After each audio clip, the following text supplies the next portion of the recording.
And now, a tale well calculated to keep you in suspense. Two brothers play a deadly game. In a moment, Act One of Murder is a Matter of Opinion, starring Phil Meader and William Lipton, based on a story by Jules Archer, and written especially for Suspense by Ronald Dawson. The lively crowd today agrees. Those who think young say Pepsi, please. They picked the right one, the modern light one. Now it's Pepsi for those who think young. So go ahead and pick the drink that lets you drink young as you think. Yes, get the right one, the modern light one. Now it's Pepsi for those who think young.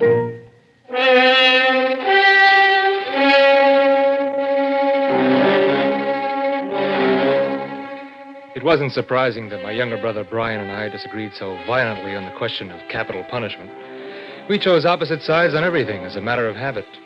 Ever since Dad had sent him to join me at the Tulane College of Law, we'd argued about murder. Murder is a matter of opinion, Frank, and that's all. Just a matter of opinion. I can't go along with you, Brian. The law not only distinctly defines murder, but furthermore, the law is designed to protect the innocent. Baloney. I can point out quite a few cases where an innocent man was condemned to death. No, sir. I just happen to believe the law is right. Well, you're wrong. Look, if you're so darn sure that the law can be wrong, prove it. All right, I will. How? Each year, Tulane stages a mock trial, right? Of course, the moot court board. Right. Now, they secretly prepare a mock crime on the campus and try to catch us by surprise to give us some realistic experience in criminal law procedure, right? Right. Okay. This year, why don't we spring a surprise on the board? Just you and I will stage our own private murder case. Brian, why don't you do something about that cough of yours? It's really beginning to worry me. You cough all night long. Oh, I'll take care of it. I'll see a doctor one of these days. Please do. Okay, let's get back to our mock murder. I'll play the corpse and you'll be the murderer, but after we stage the killing, I'll undertake your defense at the trial. What will you prove? Well, I'll prove to you and to the student jury that even though every fact points to you as guilty of first-degree murder, even to the point of witnesses who saw you kill me, you can still be absolutely innocent. You won't use any self-defense gag, no insanity plea, accidental manslaughter? No, a straight, deliberate, premeditated killing. Well, kid, it's a nice stunt if you can do it. It's a deal. Let's work out the details.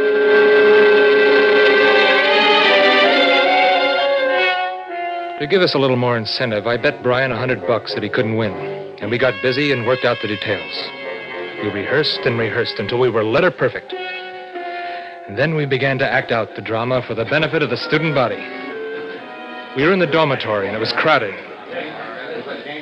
And by what perverted logic, Frank, do you contend that a mother who mercifully puts her idiot child out of its misery is a murderess? No one has the right to take another's life. Don't quote the Bible to me. Think for yourself. Look, if you did a little more reading of the Bible and a little less boasting about what you know of the law... Boasting? You're the one who's always boasting. You're the one who's never wrong. Oh, shut up, will you, Brian? You're just a punk kid. A punk kid, am I? I'll show you who's a kid or not. Hey, come on, you two, cut it out. Mind your own business. Yeah, Tom, you keep out of this. I'm not going to let this little louse get away with all this nonsense of his. Hey. Okay, brother dear. I'll get you for that.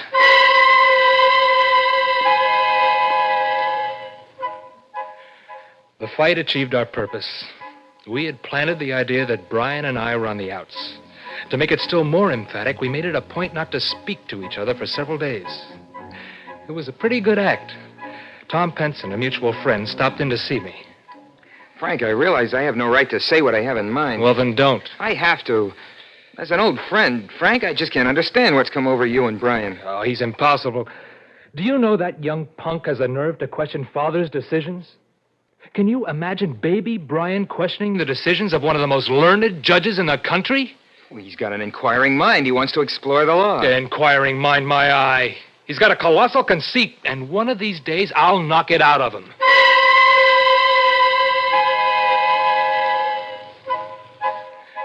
Poor Tom Penson tried to make peace between us. But Brian and I remained irreconcilable. And then came our next move. Over the weekend, Brian discovered that his watch was missing. He speculated loudly and bitterly and pointed out how it might have disappeared. I left the dormitory, slamming the door behind me.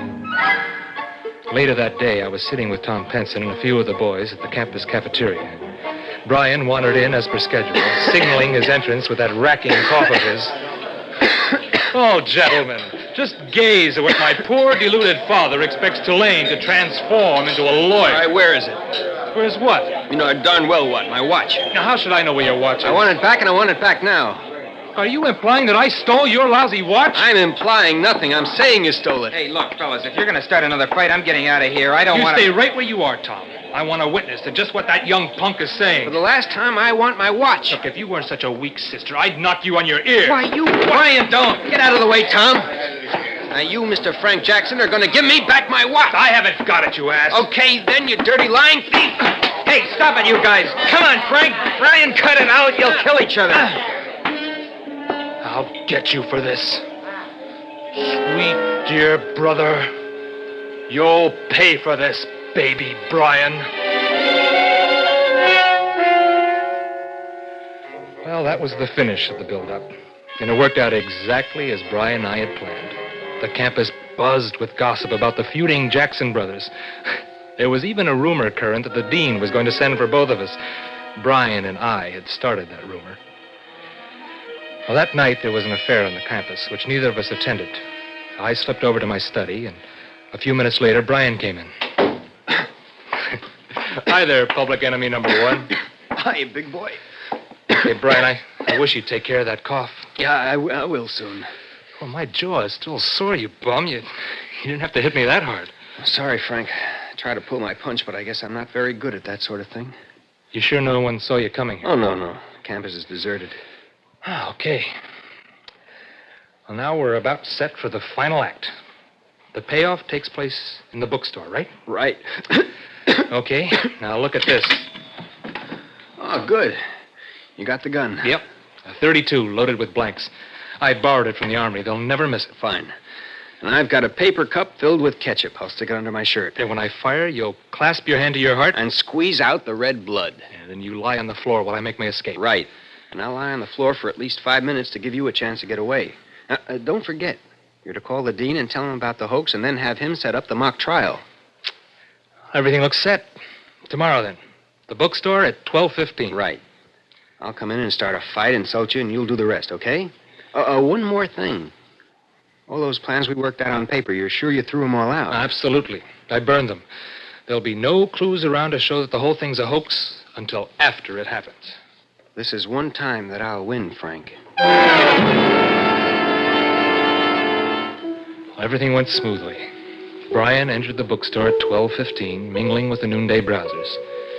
He was examining a book off one of the shelves when I entered. All right, you dirty little swine. Wait a minute, Frank. You couldn't stop telling everyone that I'm a thief, could you? Frank, put away that gun. Not until I use it on you.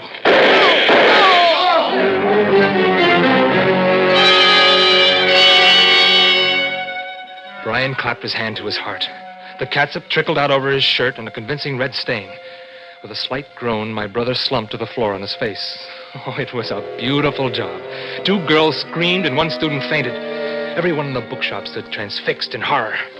I wheeled and ran out, sprinting back to my study. And then, chuckling to myself, I phoned the dean.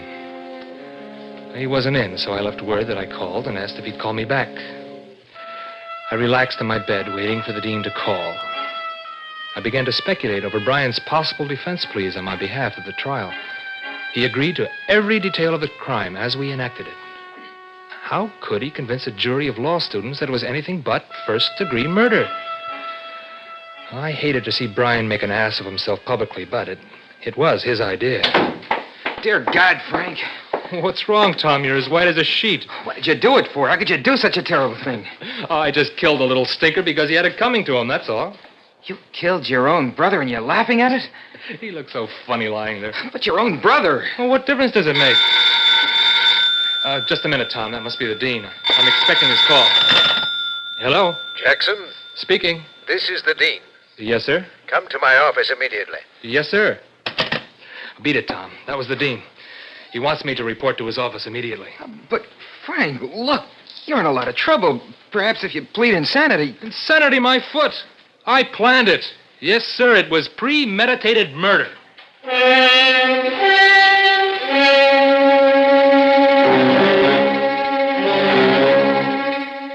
Happily, I entered the dean's office. To my surprise, there was a police captain with him. Well, I thought in wry amusement, Brian and I had forgotten that angle of it. We'd surprised the police, too. And from the dark look on the beefy face, I gathered that the police department took a dim view of the stunt. Oh, Jackson, come in. Captain, this is Frank Jackson. He's your man. You're Frank Jackson. Yes, sir. You're under arrest. Looks like it was a pretty successful murder. What? My brother's not really dead, Dean. You don't think so? No, sir. You see, Dean, instead of waiting for the moot court to stage a mock crime, Brian and I decided to put on one of our own. We thought you wouldn't mind because, well, there's a very subtle legal point involved. What are you talking about? Well, if you'll allow us to hold a mock trial, I think the case would be extremely interesting to the student body. My brother wants to undertake my defense to prove that what is apparently a first-degree murder is really nothing of the sort. Good Lord, what? Now, would you cooperate, sir, by holding a trial and calling all the witnesses who were in the bookstore? A trial will be held, all right, and all the witnesses in the bookstore will be called to testify against you. Only it won't be a mock trial at all, but a real one in criminal court. What? Frank Jackson, I arrest you for the murder of your brother, Brian. Okay. It's okay, Captain. You can stop kidding now. I know you're trying to fool me the way we fooled you. Do you mean to say that you don't think you killed your brother? Well, of course not. The bullets were blanks. Were they? Pretty deadly blanks, Jackson. Deadly enough to kill your brother 5 seconds after you fired them. Let's go. It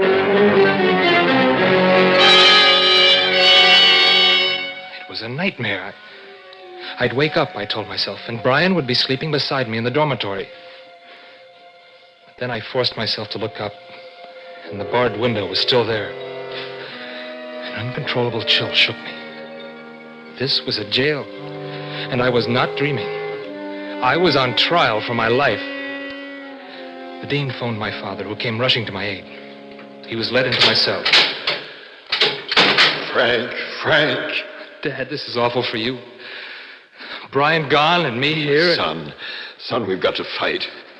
I guess you're right, Dad. Did you get me a lawyer? Yes, the best lawyer in the state, Peter J. Cheney. He'll be here shortly. Dad, I just can't believe it. It's too incredible. You and Brian were so close. Frank, how did it happen? I don't know. Those bullets were blanks. I tested them the day I got them. Well, there can be only one answer.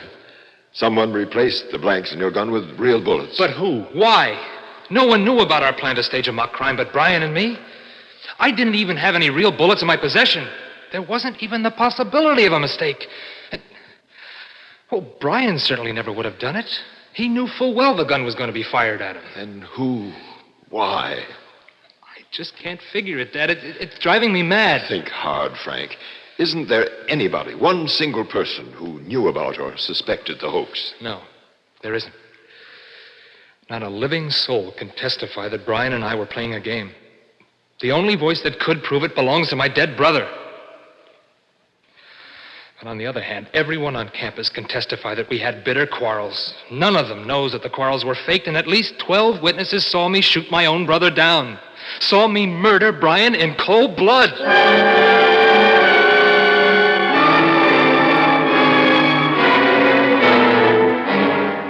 Frank, this is a clear-cut case of first-degree murder in one of its worst forms, fratricide. I haven't a scrap of evidence with which to defend you. In fact, any story I might present would be ridiculed. Well, what can we do, Mr. Cheney? You'll have to plead insanity. I won't. I can't. Judge Jackson, you know we couldn't win your son's acquittal on the strength of the boy's absolutely unsupported story. Well, I must But say it is true, I tell you. I believe you. Otherwise, I wouldn't defend you.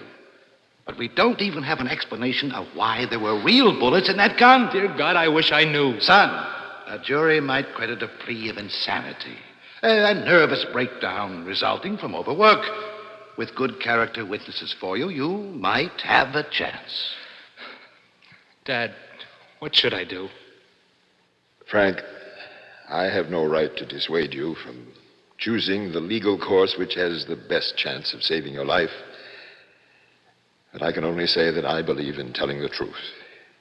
In fact, it's all you can do if you honestly believe in the justice of the law and trust it. I do, Dad. I do. I'll stick to the truth. I don't like it, Frank. That's the way it has to be. Frank, I'm a criminal lawyer and I know juries. And I tell you, my boy, there isn't any jury in the world that would swallow your story. How right. How bitterly right Mr. Cheney was. No jury would swallow my story. The parade of witnesses called by the state was crushingly incriminating. And then before I realized it, Tom Penson was sworn in on the stand to testify against me. Now, Mr. Penson, you were acquainted with the late Brian Jackson? I was? And you know the defendant? Yes, sir. Would you say that as brothers they were very close and fond of each other? Well, they were. At least until a little over a month ago. You mean that something came between them? Well, I suppose so, but I don't know what. Very well.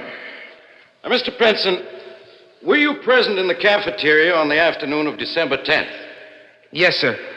I was having a cup of coffee with the defendant, Frank Jackson. What happened?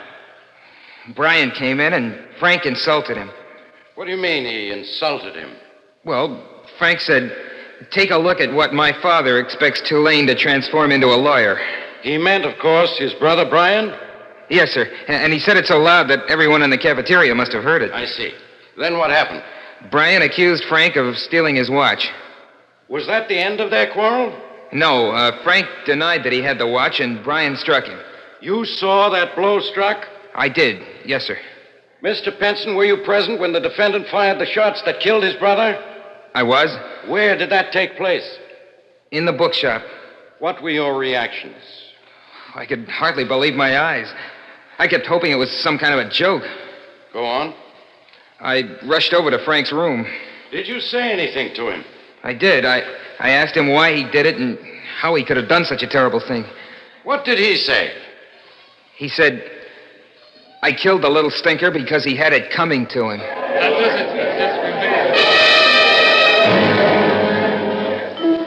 Every word spoken by every witness condemned me. To them, I was a murderer.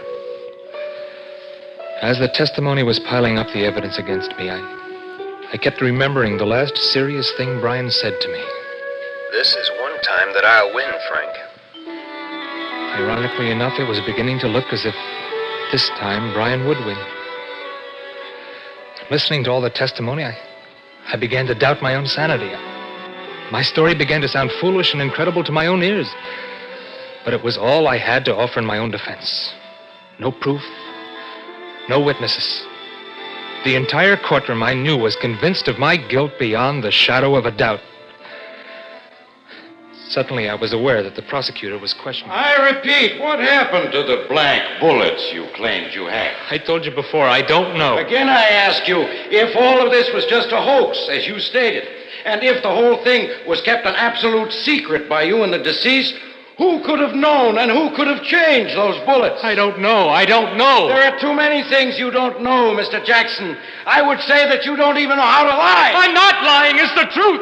It's the truth. So help me God. I didn't kill my brother. I didn't kill him. By some curious form of mass hypnotism, I almost began to share the belief that I was guilty. Perhaps I really had been temporarily insane. Perhaps I had willfully, deliberately murdered Brian in cold blood. My brain was whirling, and my hands were clammy when I rose to face the jury. They had been out for less than an hour. I couldn't believe that I was going to listen to words that would legally terminate my life. The jury found me guilty as charged. I screamed, "No, that can't be! It's all a mistake, an awful mistake! My story's true, every word of it! This is murder! You're murdering an innocent man!"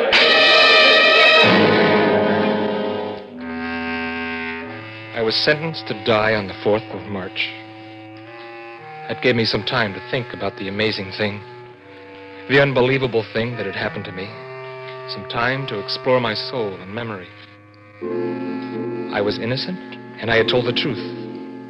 But Brian was dead, and I was found guilty of his murder, and only he could have proved my innocence.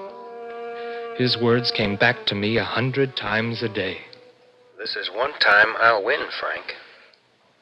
I began to remember the arguments Brian and I had on capital punishment and murder, and the prophetic irony of his contention that under our laws an innocent man could be convicted of murder and be legally murdered by the state. 3 days after my sentence had been pronounced, the door of my cell was unlocked. The prison guard came in and told me the warden wanted to see me. I lurched along beside the guard down the long corridor and through a panel door. Inside the room were my father, Mr. Cheney, and another man I didn't recognize. The warden spoke first. Jackson, this is Mr. Bixton, a notary public. He's come here with an amazing story that I want him to tell you in front of your father and your lawyer.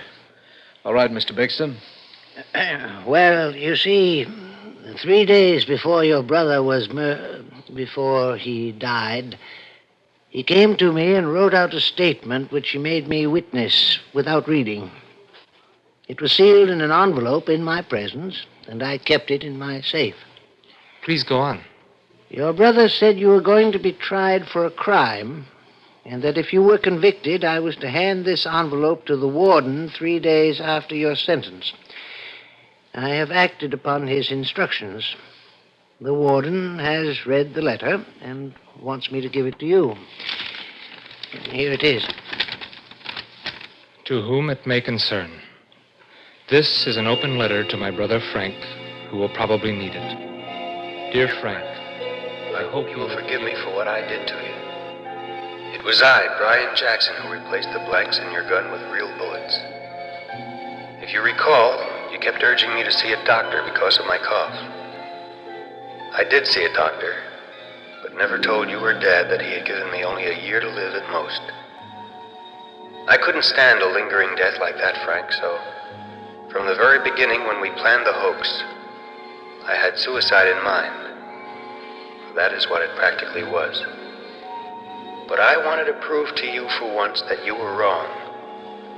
I wanted to show you that you, a perfectly innocent man, could be convicted of first-degree murder and sentenced to death under our system of law. This letter will, of course, bring you your freedom. But if my hand had not risen from the grave, so to speak, the law would have hanged you. Now do you admit that murder, even the clearest murder, is purely a matter of opinion?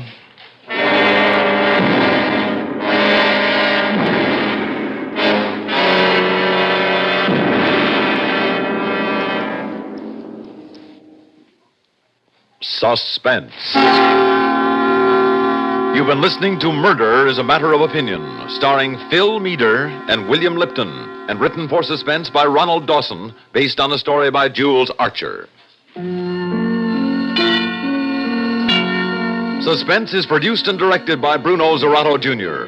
Music supervision by Ethel Huber. Also featured in tonight's story were Ronald Liss as Tom Penson, Bernard Lenrow as Judge Jackson, Maurice Tarplin as the prosecutor, Ivor Francis as Mr. Cheney, Bob Dryden as the captain, and Lawson Zerby as the dean. Listen again next week when we return with Sold to Satan, written by Joseph Cochran, another tale well calculated to keep you in suspense.